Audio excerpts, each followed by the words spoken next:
Kevin. From the top, what attracted you to come over to North Melbourne? Well, I'd been 10 years at the Pies all up and definitely looking for a new challenge.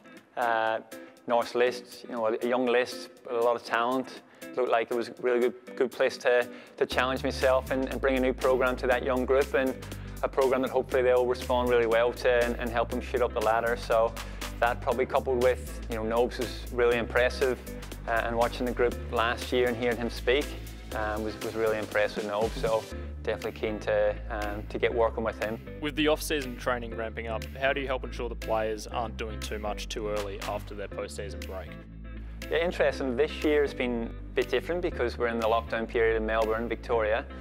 It worked out really well, so was able to come in and give out the boys the off-season program. So basically divided into two phases. So the first phase was a purely running conditioning phase, just to help maintain leg load and some general fitness. And the last 3-4 weeks, they've now been in a football-specific phase of conditioning where the loads start to gradually ramp up in preparation then for returning to Arden Street. And with this being one of the most physically taxing sports probably in the world, how do you and your team go about preparing players for this game in particular?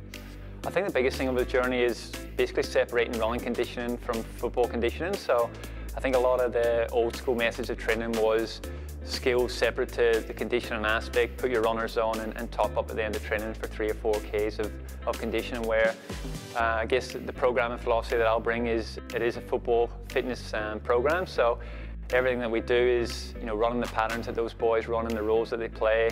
It's combative, there's contests, there's ball work.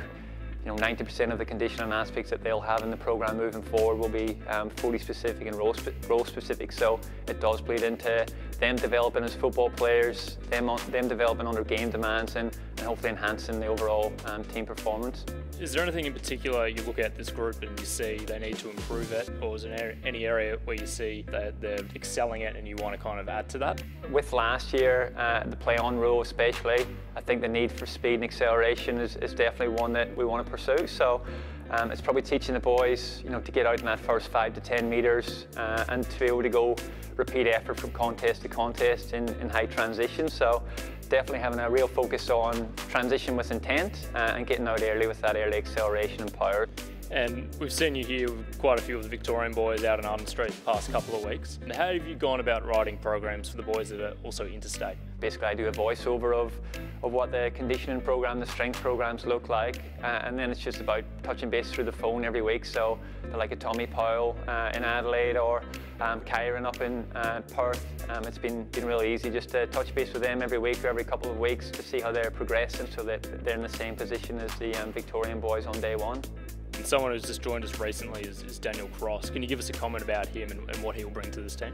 Crossy has been a brilliant addition here. Obviously knew of him from his time at Melbourne, being next door to us when we were there at Collingwood. So the fact he's an elite player, got the most out of himself with his physical attributes and his fitness capabilities, had been through injuries himself, so the ability to relate to players on how they're feeling mentally as well as physically, to be able to players to have that respect for someone who's played the game and understands the demands of the game or the stresses around it is pretty invaluable. And I think what you get with Crossy is someone who is really hands-on, that will do the same work that the boys will do.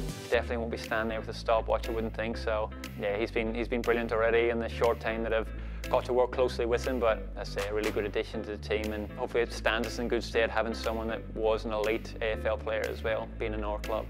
Awesome. Well, thanks for your time, Kevin, and best of luck for the next season. Thank you.